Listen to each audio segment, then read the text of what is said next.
get in touch with nature in Glacier Country, Montana.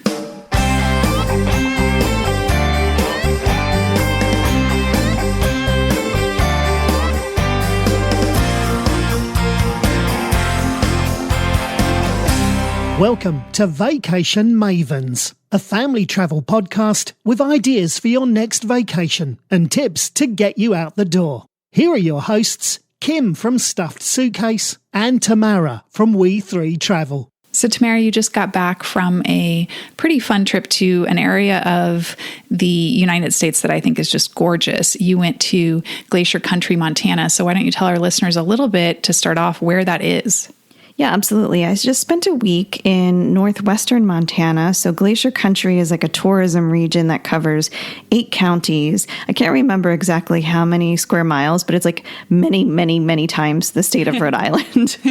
Well, Montana is like quite large. So yeah, exactly. It's like one little pocket of Montana, but yeah. Exactly. So it's, it's a pretty big region, and I covered at least some parts of at least 4 of the counties, but there's really so much to see out there. So even a week was kind of like just scratching the surface. But this was, I guess, my 3rd trip to Montana. So I really love it out there too. And one of our favorite trips ever was when we did a dude ranch in like more southwestern Montana at the 9 Quarter Circle Ranch. That was one of our favorite all-time vacations. So I was really excited to get back out there and explore. And just for full disclosure purposes, this podcast and my trip there was sponsored by Glacier Country Tourism so that I could have a chance to explore and share my experience there.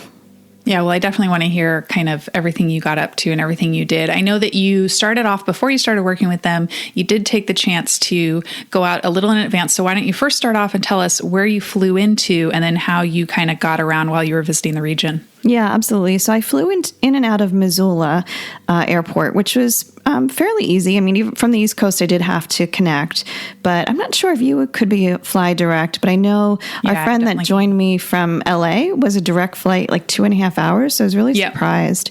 And you can even go to Kalispell from Seattle. It's a direct flight. So, and that's even closer kind of up there in one those are kind of talk about. Your 2 options. Like there's Missoula, or you can fly into Kalispell, which I think is like Glacier Airport or something like that. Regional or something. Yeah. So it's a small airport. Yeah. If you're going to Glacier National Park, like that is definitely closer. It's probably 2 hours from Missoula.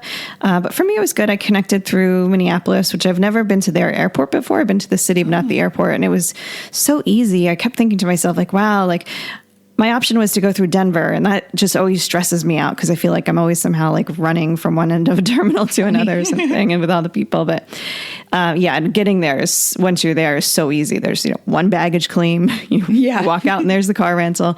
But you really absolutely have to rent a car when you're going to Montana. I mean, It's called Big Sky Country, for a reason. There's a whole lot of open ground. I feel like a lot of going there is really about the scenic drives. Yes. So I feel like when you're there, people there don't really think about like that it's an hour from one place to another, because that's kind of commonplace.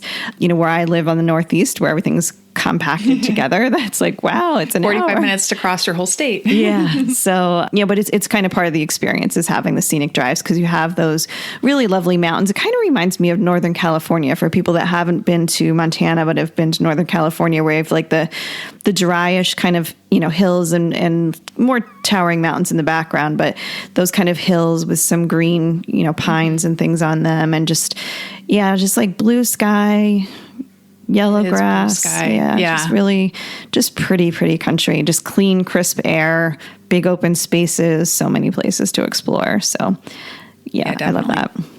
Well, I know you started, everyone's going to be eager to hear about Glacier National Park, because I know you spent a little bit of time, and I've been there before, but definitely know that this is to help you guys plan and understand that there's more to this county and this region than just Glacier National Park, which is actually, crazy busy, and you can see a lot of the same beauty, kind of outside of the park. So you're going to give us some hints on that, but why don't you start off with just a little glimpse of what you thought about Glacier National Park? And I have a couple things I can say about that, but want to hear your take.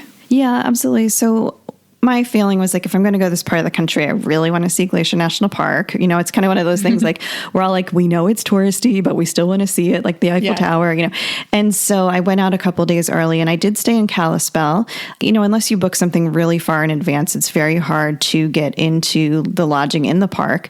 And even the lodging, like on the outskirts, which we'll talk about, I think, when we talk about your experience, you know, there's a lot of like glamping places, there's some lodges, but there's kind of limited options and they sell out and they're pricey. And then there's some luxury places, which are really pricey. So I found it was easiest just for me to book in Kalispell because there are, you know, it's like a larger town. There are a lot of like chain hotels. I stayed at a Homewood Suites, you know, which was perfectly fine, but it is a bit of a drive to the park. It was about 45 minutes to the West Glacier entrance. Yep. So the hard thing about that is that it is busy, really, I think no matter when you go, because the thing to know about Glacier National Park is that from the time, the main road through the park is the Going to the Sun Road.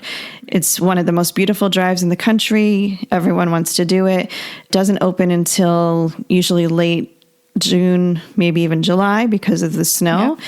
And now you need a reservation to be able to drive on that road from the time it opens through mid-September. So I was there the weekend after you didn't need a reservation, which I think a lot of people were taking advantage of, you know, because it's like, oh, I couldn't get a reservation before, so now I'm going to go. So it was still really busy, but the park also starts to kind of close down certain areas, like certain lodges are closed, certain, you know, activities and things around the park are starting to close by late September. And then in early October, at least this year, they're closing the middle section of Going to the Sun Road, I think October 1st or very early October. So you have this like kind of short window to get in there. And that's the hard thing about, like, if you want to plan a trip out there, those reservations open 120 days in advance, but they fill up within like seconds. It's like harder than getting a Disney princess like breakfast or lunch, you know, reservation. And so, you know, suppose you plan this whole trip and then you don't get that. You know, there are some options. You can take like a shuttle, or there's these red kind of old fashioned open air buses that you can do. But, you know, you really need to plan ahead. Luckily, when I was there, it was, you know, a little bit more flexible. It was the first weekend that you didn't really need a reservation, but it was also the last weekend of the shuttle. So like I said, this in-between period is pretty short when it comes to the park. Yeah. But driving that, I basically spent one day. A friend of mine was supposed to join me, but she wasn't actually able to come until Monday. And then we were able to explore Glacier Country together. So I was on my own for Glacier National Park. And we all know there's a lot of bears in Glacier National Park. And so even though I stopped at the visitor center, I talked to them about different hikes. I bought bear spray. I was, you know, definitely prepared. One of the things that I was just nervous about going out on some of those trails on my own, because they, you know, they always recommend that you hike with someone. And then it turned out like on that day, really all of those trailheads, the parking lot was full because by the time I got there, and that's the hard part about staying down in Kalispell. So like basically I drove the Going to the Sun Road. I did a whole lot of stops, did a couple of short hikes. It was beautiful. I loved it. I got out to, you know, went all the way to the east entrance, and then I decided, well, I can either turn around and come back the way I came, or I can loop around the bottom of the park, you know, back to Kalispell. So I decided to do that. And then like there on the east side, there's a couple of other entrances that kind of only go partway into the park. So I stopped at one of those on like the southern side, just to see one little more section of the park. And then I looped around the outside, which really takes about the same amount of time, at least, but you're seeing something different and not dealing with the traffic along that road. But the next day my plan was, well, I'm going to just get up at like 5 a.m. And then because I stopped at the visitor center and they're like, if you want to do these trails, you really should be at like this trailhead parking lot by 7, this one by 8. I'm like, okay, well, if I get up really early and I get out there, you know, it's a 45-minute drive plus then into the park, another 45 minutes. So I need to give myself like an hour and a half kind of to get to the one trailhead. And and the next morning I was like, no, that's not happening. Like, because I'm like, what if I get there and I still don't find a spot? Or what if I get there and then there's bears? Because they did say that there's bear activity along both of those hikes that I was thinking of. And then also on the way back the next day, that day that I drove through the park, when I had no cell coverage, a light went on in my rental car. So it had me a little nervous about what was going on with that. So I actually decided on my second day to not go back to the park, to just take care of my rental car and then to explore some more of the towns in the area. So I really spent time exploring Kalispell, and then I drove up to Whitefish and explored that too. So so I really just had one day in the park. So I have that taste of it. I have the iconic, like, going to the Sun Road. It's beautiful. What more is there to say? Like, it's something that I feel like you should do, but just know that, like, it's kind of like Zion or these others, like being able to actually get into the park and do these hikes. It just takes one of those time commitments of like getting there super early. And I really feel like if you stay in the park, you should maybe stay like one night in the west side, one night on the east side, because just getting across, to do, somebody's like, well, did you go to Many Glacier? Did you do like the Grinnell Glacier hike? And I'm like, I would have loved to, but I have to get all the way to the east side and then up. And so it's a big time commitment if you're not staying around there. So what would you say? Yeah, well, it's funny because we actually weren't able to go on the Going to the Sun Road. So that's something I've never done, because we were there. It was the week before the last week in June. So like 20 to the 24th or something like that, or 21st, and it still wasn't open. And so it kind of adjusted things for us. And so we just drove in to the west side and kind of went to like Lake McDonald and looked at the pretty scenery. And then we kind of came out and did a horseback ride and a couple of things just outside of the park. And then on the other day, we drove over to East Glacier and went to Many Glacier and looked at the glaciers there, which that road, by the way, to go to Many Glacier, I don't know if they've fixed it, but it was just traumatic to drive. I mean, it's the most potholed road I've ever seen in my life, and not like little potholes. It was like, was it gravel? Yeah. So I went into the southern part of the park on the east side.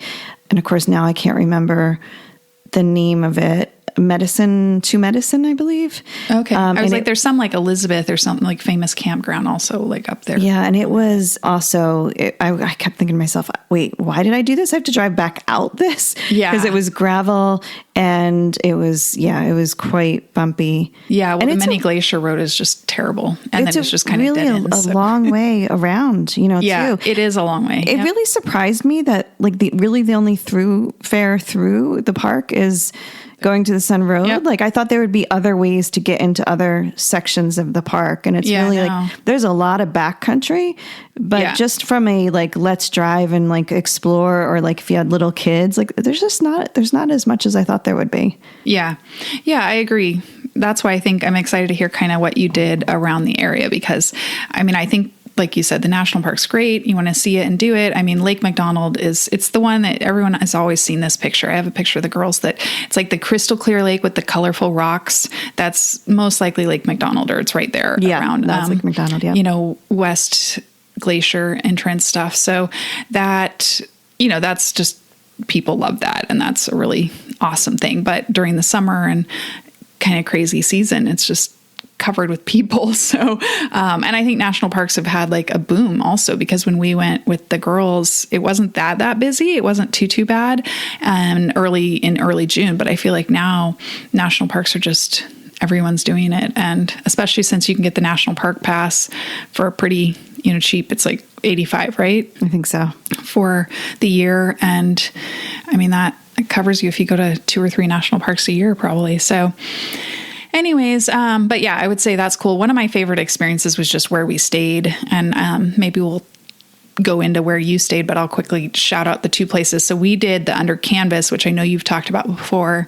We did the Under Canvas at Glacier, which is outside of the park actually, and just kind of in a random, not the most scenic, atmospheric place. It's cool, the experience. I love Under Canvas, but it's kind of right off the highway on like it feels like a hill of the highway interstate. So it's just kind of a random location. And then one of the really cool places that was kind of towards East Glacier more, as we stayed at, I think it was called the Isaac Walton Inn, but it's this old train depot. They actually still get, I think the Amtrak train comes by there, and they have these old train cabooses, and you can stay, and we stayed in one of the train cabooses for, I think 2 nights. And that was just amazing. So if you have kids who are crazy about trains, look into that, because they have like an inn, which is, I don't know if it's kind of like B&B inn, like shared bathrooms. I'm not quite sure. I didn't check out the inn much, but the train cars on site that you can stay in are really, really cool. So yeah, that sounds neat.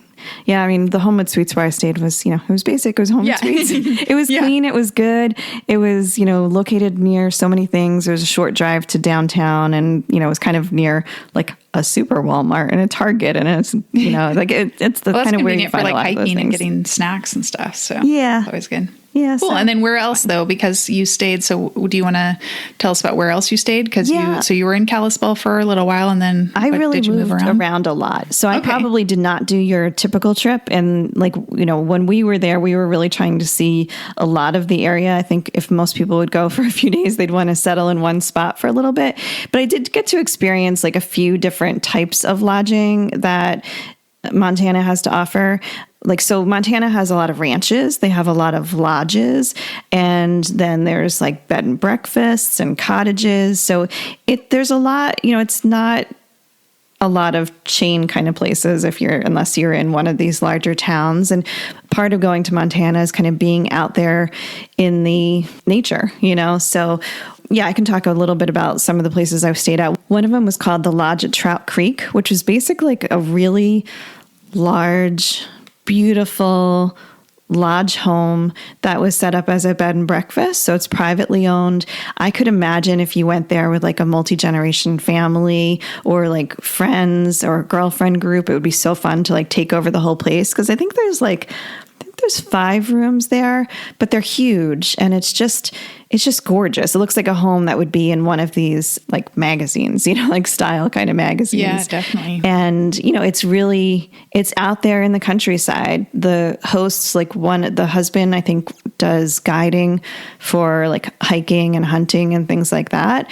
But it's a beautiful property. They have a really nice porch just overlooking the woods and the scenery, and big fireplaces, just like a cozy, lovely place. And then they have a wonderful, she does a wonderful breakfast every morning. So we had homemade bear claws, and there were actually so many things. We gave a little omelet order the next day, but she actually made it up more like a quiche or a frittata, in a big pie plate. So and I felt a little guilty if I didn't eat it all. I eat all this. Yeah, she had fresh fruit and I think bacon. It was just, there was so much food. So it's kind of good though. It reminded me when I was in England and you needed to fuel up for the day of activity, so. Yeah, definitely. So it was good. It was just a lovely kind of place.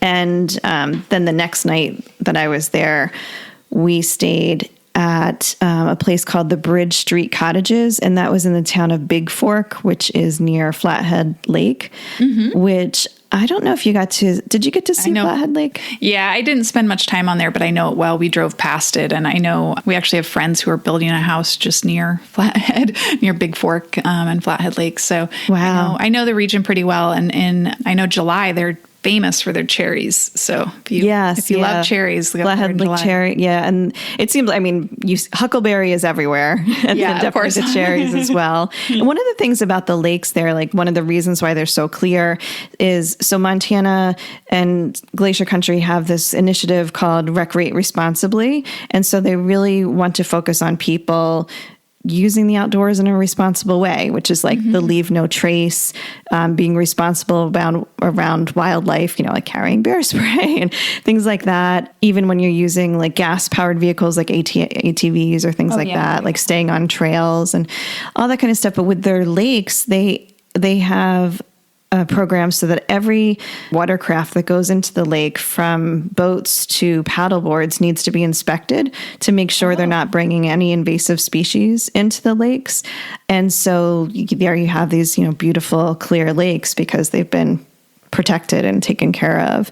But I was amazed driving past Flathead Lake. Like, I've heard about it so many times, and I'm driving by and I'm like 20 minutes later, I'm still driving by. I'm like, this lake is huge. Yeah. The one thing that I didn't get to do, which we were supposed to do, was have a boat ride out on the lake at sunset, but it was a little windy because these lakes that are so large. Like, obviously, if it's a little bit windy, you can really get some chop out there. Yeah, so. Of course. Yeah, it's pretty big. And they have there's an island, Horse Island or something like that, in the middle of Flathead Lake. And you can rent a paddleboard or a canoe or kayak or something and go out there to it. Did you hear about that or see that? I didn't, but I believe it, because just from driving by, you see like there's a state park for like the South Branch, the North Branch, this arm, this cove, like there's all these different areas. So sometimes I'm not sure, am I looking at shoreline or am I looking at an island? There's all these different kind of coves and inlets for the lake because it's so large. Yeah, it's pretty amazing. It's a beautiful area out there. Yeah. And this town of Big Fork was like super charming. Like, did you go to Whitefish when you were there? Yep. Yeah, we did Whitefish and we did the on the mountain. So Whitefish is there's a ski resort, but the ski resort has a really awesome like alpine slide and ropes adventure course on their summer offerings there. So they also, I think, do downhill biking, but yeah, it's pretty fun. So we love that. I love that area. Yeah. Whitefish to me, so I stayed in Kalispell. Downtown Kalispell is cute. It has like definitely that Western town kind of feel to it. But like when you pull into Whitefish, as soon as I pulled in, I was like, oh, this is a ski town. Like you can just, it has that vibe. Like it feels like, like a Colorado or even like a Vermont, like upscale. Like it reminded me a lot actually of Steamboat Springs in Colorado. Okay. So it just has like, there's more restaurants, there's more shops, there's yoga places, it has that like upscale, we cater to the city folk. Yeah, they have like a pet store that I went into once to buy something for Sophie that's like, oh yeah, this is total ski townish. And it's a little closer to Glacier National Park. So I feel like if you are not staying in the park or in one of the lodges or glamping resorts right outside the park, like Whitefish would definitely make a nice place to stay. And it's definitely pricey. Yeah, I can imagine. I mean, I know that Whitefish and even Flathead Lake for the Seattle Washingtonian people, that is like a premium vacation destination. So just a heads up if you're, you'd think Montana, but no, it definitely is pricey up there. Another reason why I ended up in Kalispell. Yeah. But also why some of these other places that I'll mention are, that are a little bit more off the beaten path and, a little bit more out in the countryside, like are good options. But this Bridge Street Cottages was, individual little cottages, but right in town of the little town of Big Fork, which is it's tiny, but really cute. And it's right on like one of the little parts of Flathead Lake. So if you want to do some lake activities and explore, it's like, close to other types of outdoor activities. It's a good option. I stayed in a 1-bedroom that had a pull-out couch in the living room area. It had like a living room kitchen, really nice bathroom, 1-bedroom. So I can't imagine that they don't have 2 bedrooms, but I didn't get to see it because I was thinking like, wow, this would be a great spot for families, especially if they had 2 bedrooms. And the funny thing was we were like going out to dinner that night. We got in the car, we're pulling out of the cottages. We're like just a few feet down the road. And I look over and I'm like, I had this thought go through my head of, I'm like, there's a bear statue. It moved. That's a bear. And I'm like, bear, like to our friend Karen. And she was like, bear, because she's never seen a bear before. So like now I'm like her good luck charm befriending bears. Oh, that's hilarious. But I'm like, all the places that we were in the woods, all this, like we find the bear like in town.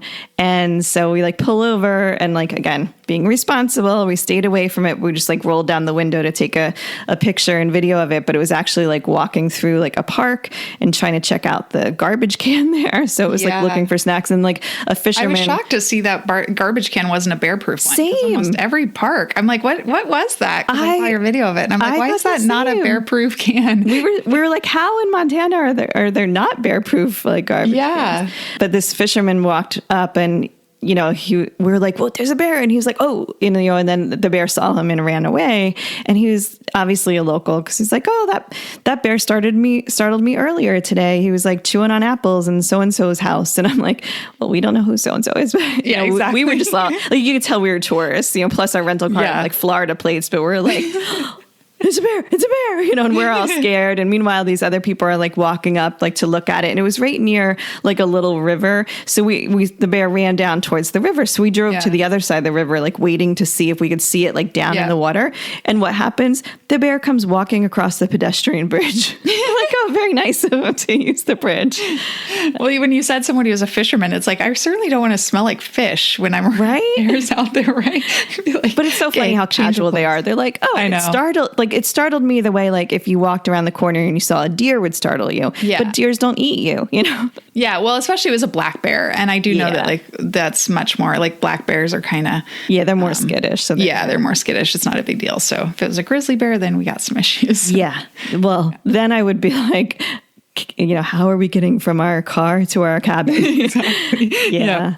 It's, but it's exciting when you get to see wildlife. And honestly, on this trip, we saw so many deer, deer everywhere, which sometimes, when you're driving is not what you want to see. No, but deer, even in town, walking down the street or just in people's yards, which I see that at home too, but I don't know. There's always any elk or just mostly deer? I think I saw elk. So one of the things that I did when I first got there, actually, as I was driving up to Kalispell, I saw a sign for the National Bison Range. And I'm like, yes, I was just going to say, we drove through there. Yeah, I was like, that sounds interesting. Yeah. But, I don't know. I just got off the plane. Like, let me just keep driving. And then I saw the second sign for it. And I'm like, let's just go.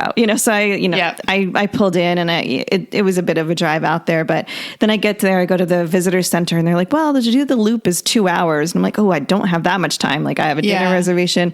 So you can do like a lower part of the loop. I don't know if you did the whole loop or not. We did the whole loop. Yeah. Okay. So I did like the lower part where you can turn around at any point and come back. So I spent like an hour there.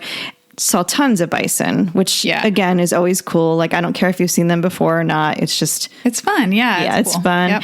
And I saw like from a pretty far distance, I saw either a deer with a very large rack or an elk. I just can't tell from even with my zoom camera on my zoom lens on my camera, even looking at the pictures later, I'm like, I still can't really tell. I'm going to say I saw an elk. Yeah, there you go. I saw a lot of antelope too. Oh, really? Yeah. Wow. I forget that's, I always think of Wyoming for antelope, but I guess that's right. I mean, I've definitely seen them in in Montana at the northern entrance of the Yellowstone. I'm pretty sure I saw them a lot there as well on that Bison Range. Now that you say it, I'm like, I'm pretty sure I did see those there as well. Saw bald eagles. Oh, yeah. Pretty cool. It's a good, I think it's like a good trip. You're going to spot some wildlife. Again, when you're coming from places where this is not common, it's exciting. Yeah, of course. And even that Bison Range is where I actually saw a black bear that I was like, is that a sun bear? Because it kind of looked like the California sun bear. It had that kind of light coloring, and I'd asked one of the people there and they said, no, it's a black bear, but they can come in different shades and coloring. I was like, oh, okay. I never knew that. Yeah, that was another place where at the visitor center, they're like, well, if you do the whole loop, there's these 2 hikes that I would really recommend. They're not that long. She's like, but just so you know, like bears have been spotted on them like today. And I'm like, okay, good to know. I didn't have a chance to buy bear spray yet. This was before I went to Glacier. Okay. But it's a fun, it's something that you kind of expect to see a little bit of when you go to a place like Montana. Of course. So is there any place else that you want to mention that you stayed that's kind of cool or unique or that you loved? Yeah, everywhere that I stayed was like a little bit different to give you like a slightly different vibe. Nice. And one of the places I stayed was called Laughing Horse Lodge. And we first pulled up, it's like, it looks a little bit like a roadside, like not motel, but like just like a roadside lodge. And you're like, what's this going to be like? Is this really where I want to be? It has a restaurant. There's a lot of like dive bar kind of places around when you're driving Montana. Yep. You're kind of like, what's this going to be? Definitely. But it's owned by someone who's just like so creative and so interesting. And so the rooms are in the back, like you go around into a courtyard, and all in the courtyard, she has like a fountain and just like this really lovely, peaceful, like almost Zen setting with artwork, hanging up all over. She has animals. So like I loved playing with like the dogs and the cats. The cat that doesn't like anybody came to sit on my lap, So it just like had this creative, artsy kind of vibe to it. And that was called Laughing Horse Lodge. And the rooms, were, I guess, slightly motel-like in that it was open to like a porch, but entering like in this courtyard, not like out onto the street. And then it was more like log cabin looking, like wood walls and just, cozy beds. So it was cute. It was, it was more of, it wasn't a fancy place, but it was like charming, especially just because of the people that work there. So, I would, just mention that because the people, Kathleen that runs it is just such an interesting person, like great to just like have breakfast and have a conversation with her in the morning, Awesome. There's so much of that in Montana. Like the people in Montana are really unique and fun, and like they're in a really different, like down to earth way than Kansas, like from where I grew up. It's kind of funny. It's got a bit of the Midwest feel, or I don't know. It's cool. Yeah, that's good. Good. And then when we were in Missoula, I would just mention, we stayed at a Residence Inn, which you think, Residence Inn, but it was like a really cool Residence Inn. You know how like Hotel Indigos or like Graduates really try to customize it for where they are? That's really what this Residence Inn was. It was in a spot where it used to be an old mercantile building. And so they took a lot of like the materials and the history from that mercantile building and incorporated it into the design of the lobby. I mean, it does not look like a Residence Inn, but you still have like the space of a Residence Inn, but everything felt like really new, really fresh. Sometimes Residence Inn can be a little tired. So it was definitely like the nicest Residence Inn, and it was right on the main street, like super convenient. So if you're going to Missoula, like for like a weekend or something, which is a nice little town, I would definitely check that out. That's cool. I'm trying to remember. I think it was Missoula, but I get confused on some of the quote unquote big cities in Montana, but I think it was Missoula. They have a really cool, really old fashioned carousel in like a downtown area or park or something. And they have where you buckle in you have to like wear the buckle around your waist, and there's a reach for the ring, and there's these like little plastic rings hanging. And as you come around on the carousel, you can try and grab one of the rings, and the person who gets the gold ring, it's like, ooh, yay, you won, And I remember when we were there, we did that with the girls, and they had so much fun. I swear they went around and around on that carousel. I don't know how much money I spent. Like it's like $1 each for a ride or something. To bring them to Martha's Vineyard, they have one of those flying horses carousel where you get the brass ring and get the free ride. So that's exactly what it is. Yeah, I think it is Missoula. I didn't see it, but I remember seeing on a map carousel. But the first day, the only day that we had one day of rain, and so we had to cancel. We were supposed to kayak along this trail that then leads into Sealy Lake, and so that was canceled because it was like 40 degrees and raining really hard. So it was not so great. Every other day was beautiful. I feel like September is a great day to go. It was like high 60s, low 70s, sunny skies, no smoke, like just beautiful and the crisp, chilly nights where you want to cuddle under a blanket. But it was fine because that one day we changed our plans. We found a lodge where we just hung out by the fireplace and then had lunch. We played cards. Then we went into town. We ended up canceling the one thing. So we booked a day spa to do like massages. And then we just like walked around town and shopped a little bit. So it's like, it's nice to be near a town, for a rainy day, or staying at one of these lodges where it's perfectly fine to just, sit in front of a fire with a book and enjoy it and relax a little bit. But definitely part of like going to Montana is a little bit of this flexibility. I could see that.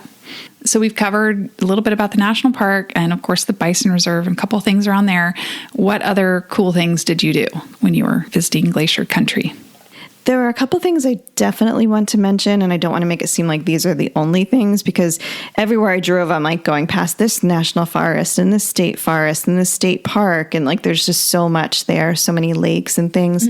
But some of my highlights were, one of the things we did was llama trekking. Yes. I saw that on your stories. Cool. It looked so cute. Like I don't know, like anything to do with animals, it just makes you feel good. Like you're going on a hike, but you're going on a hike with an animal, and it's just, and they're such goofy, silly animals in some ways. But I remember last year I went on a little weekend girls trip with a couple of my college friends to the Finger Lakes region. And one of the things that I had set up with an alpaca farm was a visit to the alpaca farm, but then also like walking them around. But that was kind of just like walking them around the field and back. But even that was cool. But this I've seen in a few different places, and I've wanted to try it. So I was really excited to give it a try. The place that we did it with was called Swan Mountain Llama Trekking.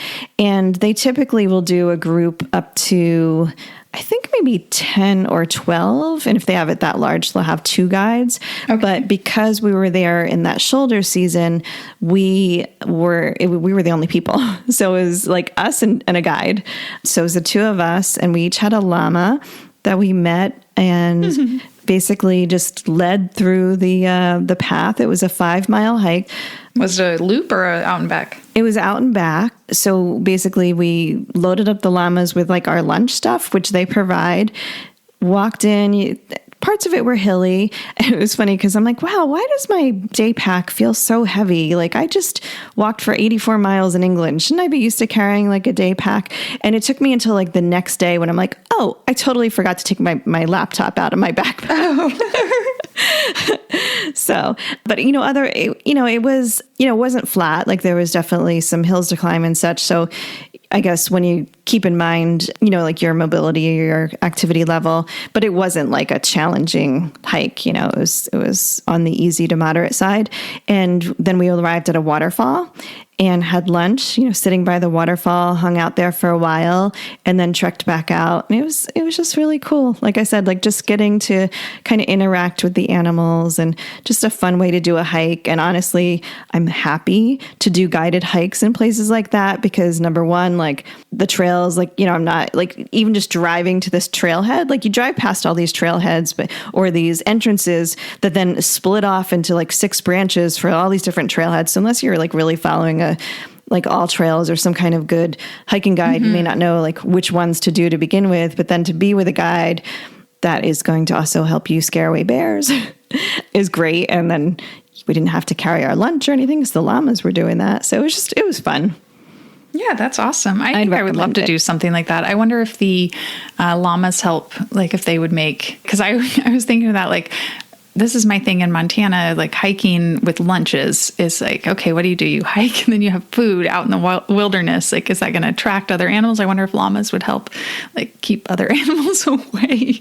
Yeah. I mean, or if they'd attract them more. When we were hiking, like our guide went first and she would be like, Yogi Bear, like get out of here, Yeah. Like do the typical, like if you're coming around a corner, just like, just give an make alert. A noise. Yeah. You want noise. Yeah. Because you have animals, like we weren't in grizzly country, and because you have 2 animals or usually more, you're making a fair amount of noise. Yeah, that's what I'm thinking. Yeah, so I definitely think that helps. The lunch was in the coolers, and then we took, of course, it's like leave no trace, pack everything in and pack everything out. So we put all of our trash and the remnants of lunch like back in the coolers, so they're not as you're not smelling it as much either.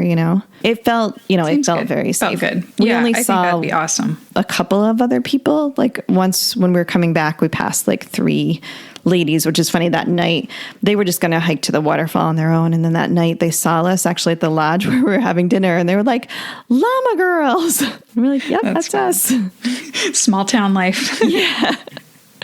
Yeah, definitely. That's awesome.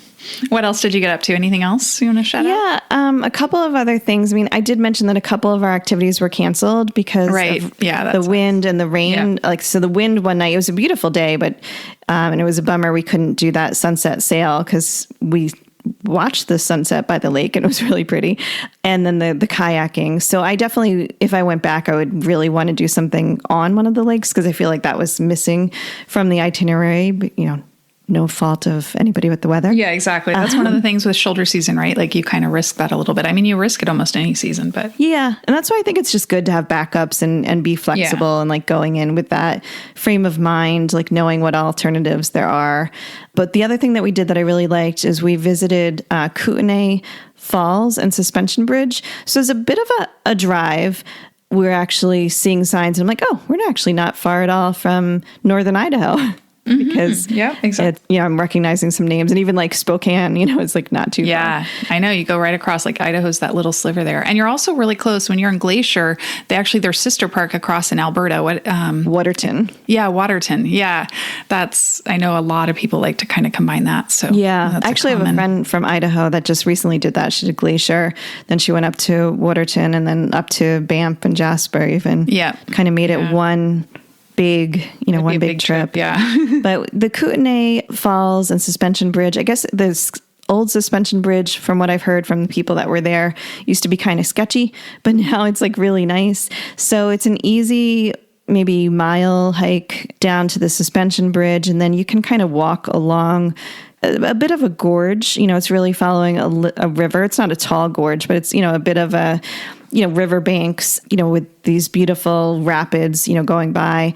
And then when you come back, you can either do the bridge first or the falls first, but you can also go out to the falls, which are not super tall, but they're still just beautiful because the water has that, like, it's not the glacier blue of like a pure glacier fed, but it's still like a nice, really blue water. And, there's just something about being around waterfalls, oceans, it's like very restorative, I find. Yeah. I wonder if you're a water sign. I wonder how that works. I've always wondered. I don't know enough about astrology to know, but yeah, I'm a Gemini. I'm on the cusp of whatever comes next. I don't know. Oh yeah. I always joke with Paul because he loves water and loves swimming, and he's a water sign. So I'm always like, that's the reason. And I'm a fire sign, and I like to be warm and cozy. I don't like swimming because I don't want to be cold. I was going to say, I do not like to be in the water. Yeah. I like to be on top of the water I like or to near hear water. Yeah, I like to hear water, and I love ocean waves. But anyway, sorry, side tangent. Maybe I'm also fire because I am definitely a firebug. We're sitting at the lodge and like it kind of needed to have another log added and be stoked a little bit. And I'm like, will they yell at me if I do it? The wood's sitting right here. And finally somebody came over and did it. And so I was like, I was thinking of doing it. She's like, you could have. It would have been fine. And I'm like, yay. Next You're like, yes, clearance now. But I would say like that area was it was really pretty. I saw some people bringing a picnic, so you could, spend a picnic there. And it's just a scenic drive around there. And then it was only maybe 15 minutes to this other area that we went to, which was called the Ross Creek Cedars scenic area. And pretty. Yeah, I saw some big trees. Yeah. So they're not, they're not redwoods or sequoias, but they're still like really beautiful cedar trees. And there's within the park, there's the Trail of Cedars trailhead, which had no parking. So it's like I didn't get to see it in Glacier National Park, but you get to see something very similar. And there was 2 other cars in the parking lot, Oh, wow. Yeah. So we really, that's like one of those, like, do this instead of this, or, Exactly. And being able to combine those two at least made it, worthwhile to take a drive. And, the scenic drive was really nice. There's this Route 200 that goes, I think, kind of east to west in Montana. And every time we were by it was such a beautiful, it kind of follows a river. So you're seeing, those kind of rocky rivers, some cool bridges going over. It's just really nice scenery.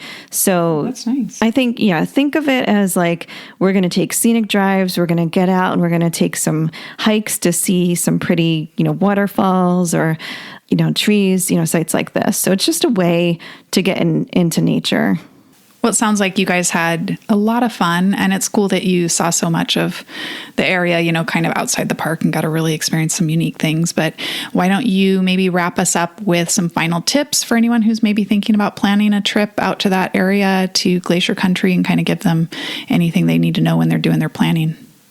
Yeah, I mean, some of it we've talked about, before, but I would just emphasize the need to plan ahead, especially if you're going in the summer, and try to, think about things like, I think people expect it to always be cooler, but there's actually, some big heat waves in Montana in the summer.